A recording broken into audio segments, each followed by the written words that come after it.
Welcome to Narcissist Apocalypse, everyone.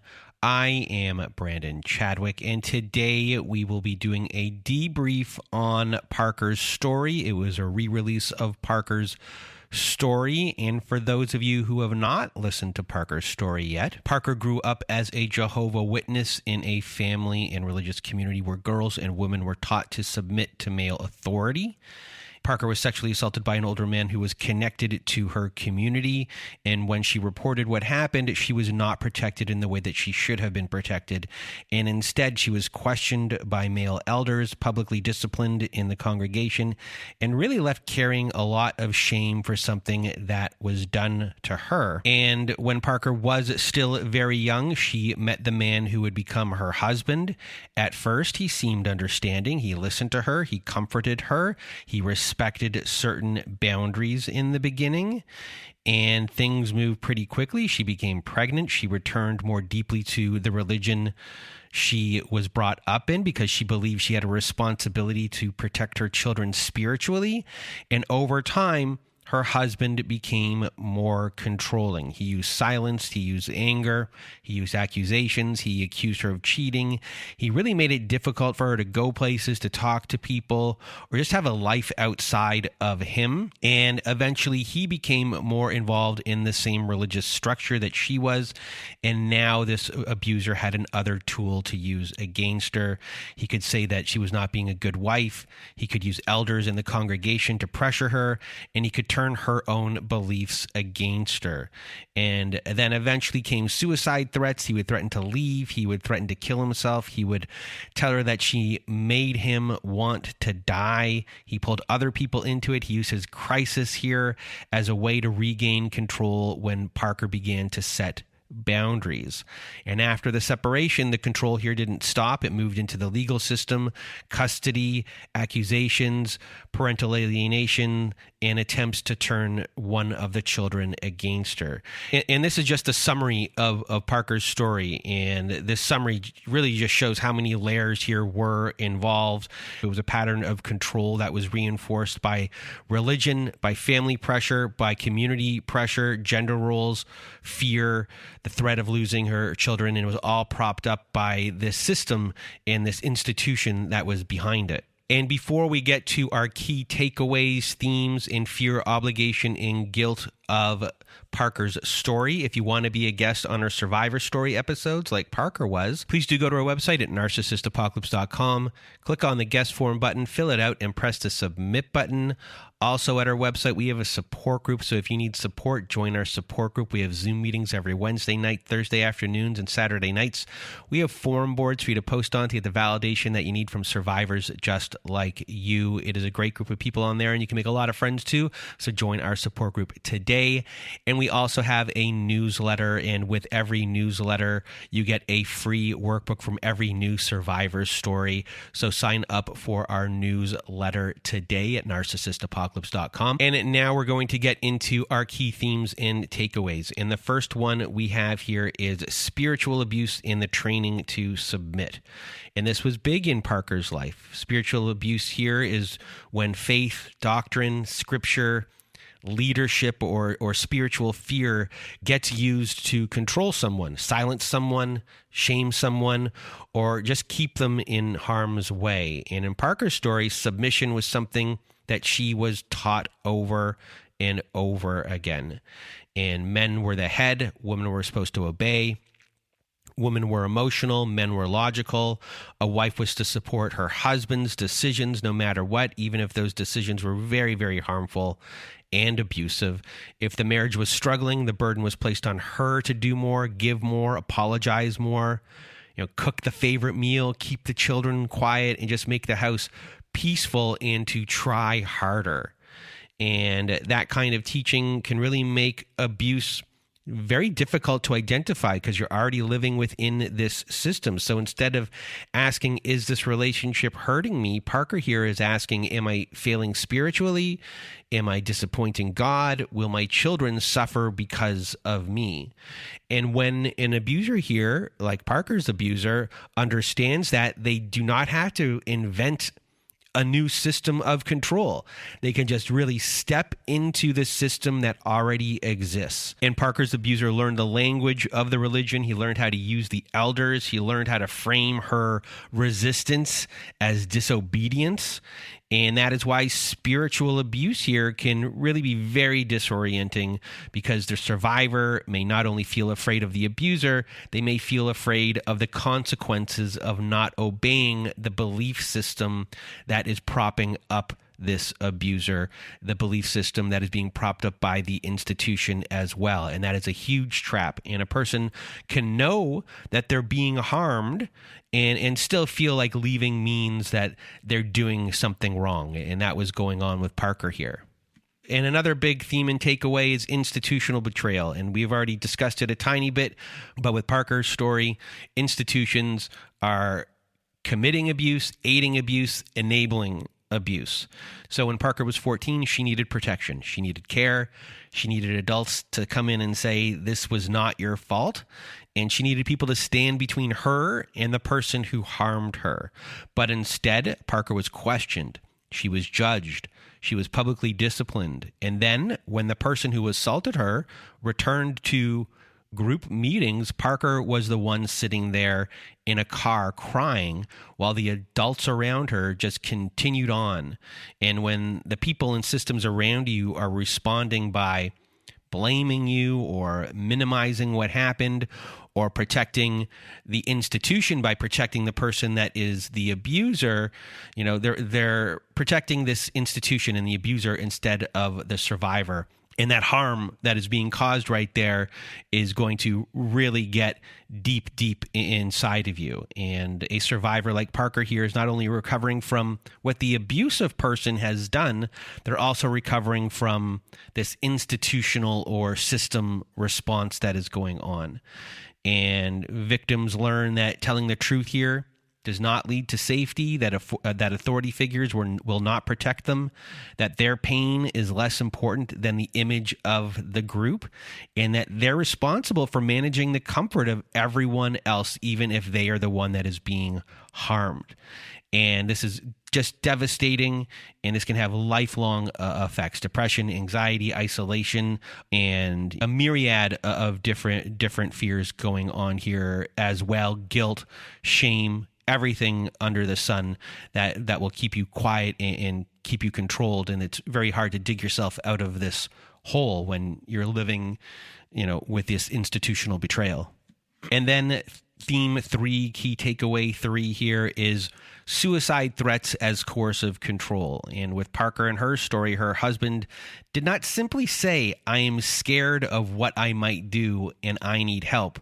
He said things like, "Look how bad you let it get." He made her feel responsible for his life. He made his suicidal threats about what she would or would not do. He used his crisis to pull her back into caretaking, guilt, and compliance. And this is really a very specific kind of control. So the message here becomes, if you leave, I might die. If you set a boundary, I might die. If you do not give me what I want, it will be your fault. If you protect yourself, you are harming me. And this is not love at all. This is just being a hostage within your own marriage, your own relationship here. And it's putting the survivor in really an impossible position. Because if they do respond with care, the abuser will learn that the threat works. And if they set a boundary, they're made to feel like they're a bad person, that they're cruel. And if they call for help, the abuser may punish them. If they do nothing, then they carry the terror that something even worse will happen next. And that kind of threat can keep someone trapped for a very long time, and it did for Parker.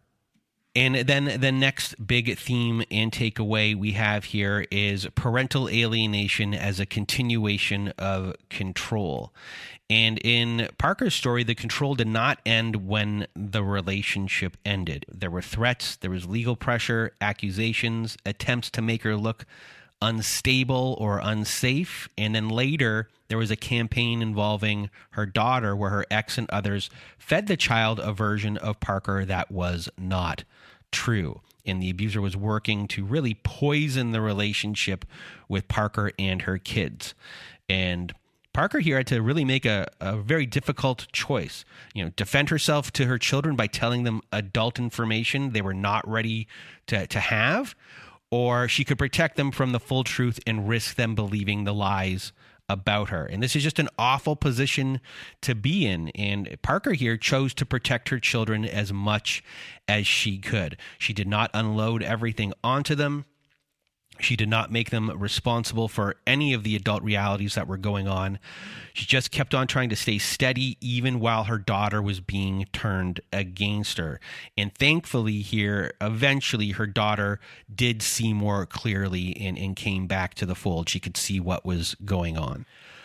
So those were our key takeaways, and now we're going to go into the fear, obligation, and guilt of Parker's story. So for Parker, the biggest fear was the fear that leaving or even setting a real boundary would make just everything worse. And this fear was not just he might get mad, it was what happens after he gets mad. Because Parker had already seen how far her abuser could take things. He could threaten to leave. He could threaten to kill himself. He would blame her for his mental state. He could pull other people into everything. He could use the elders. He could make her look like the problem. He could turn their private conflict here into this big public crisis. So when Parker started setting boundaries, she was just not only dealing with his reaction in the moment of what was going on, she was dealing with the fallout she had learned to expect.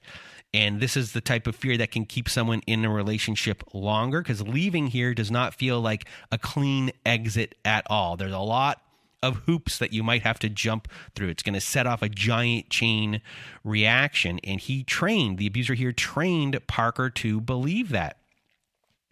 So when he said things like, look how bad you let it get, or blamed her for making him want to die, he was teaching her that his worst choices would be her responsibility. So if he collapsed, it was because she did not support him enough. If he raged, it was because she pushed him too far. If he threatened suicide, it was because she had failed him as a wife. So Parker now is asking herself, am I allowed to say no if he might hurt himself? Am I allowed to leave if the elders say I should go back? Am I allowed to protect the kids if he says I am keeping them from him? Am I allowed to trust my fear if everyone else thinks this is something we should work out? And this is just a huge trap that is going on. And Parker's fear here is not irrational. It is all based on a real pattern. And every time she was moving towards being independent or autonomous, he escalated. And that is how the fear controlled her in her story. And I'm sure for a lot of people, you've gone through the exact same thing. And up next, we have the obligation in Parker's story. And the obligation in Parker's story was the obligation to keep the family together. We hear that a lot when it comes to obligation. And Parker grew up in a world where wives were expected to submit, men were viewed as the head of the home, and women were taught to support the decisions of the men around them. So when her husband became controlling, the question in Parker's mind was, what am I supposed to do as a wife? So with all of the threats to kill himself, with all of the threats to leave, with all of the blame that is going on, marriage here has become her assignment. The way she was brought up and now what her husband was doing, marriage here has become her assignment, and her assignment was to keep the family together. Everything was all on her. This was something that was taught to her whole entire life, and then is constantly being reinforced by everyone here, in her husband, but also the community. So am I doing enough? Am I failing spiritually? So to not succeed at this would mean failing as a wife, failing her children, failing the role she'd been taught her whole entire life, the role that she was supposed to live inside. So this is what kept her in the relationship longer, this obligation here to keep this family going, this obligation to keep this gender roles going, to keep this system going. And obligation really made Parker keep looking for this version of marriage that she was supposed to have, instead of trusting what the marriage had actually become, which was abusive. And her husband used that obligation to trap her further by using the language of the religion, talk about submission. And this trap here is the obligation of Parker's story, and it kept her here longer. And then we have the guilt in Parker's story. And the biggest guilt in Parker's story was the guilt that his collapse, would be her fault. And this is one of the clearest ways that he controlled her. When Parker started setting boundaries, he did not simply just get upset. He escalated. He threatened to kill himself. He told her in different ways that she had to let things get this bad. So his pain here has become her responsibility, which is part of obligation. But this is where the guilt can come in, because when she's not going to take responsibility for these things, or if she doesn't want to take responsibility for these things, guilt here becomes control. So she's not asking herself, do I want to stay in this relationship? She's asking herself, what happens if I don't? Would he hurt himself? Would he kill himself? Would people say she pushed him too far? Would she be seen as cold or selfish or cruel? So instead of seeing his threats as a tactic, Parker here is pressured to see them as proof of how much he was suffering. So instead of focusing on the safety and the how unstable this relationship had become, she's just pulled back into worrying about whether she was doing enough for him. And that here is the control and the trap here. So his choices kept getting framed as her consequences.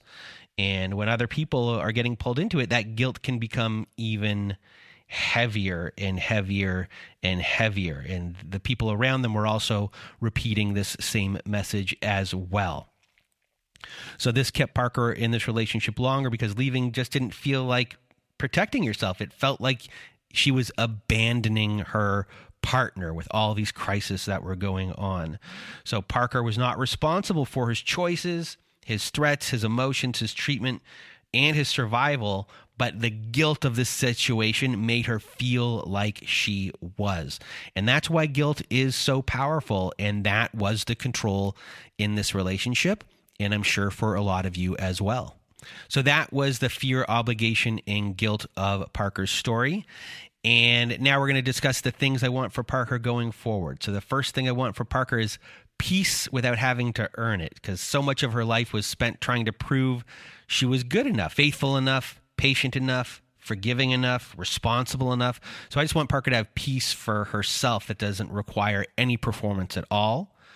Second thing I want for Parker is just a continued relationship with her own voice.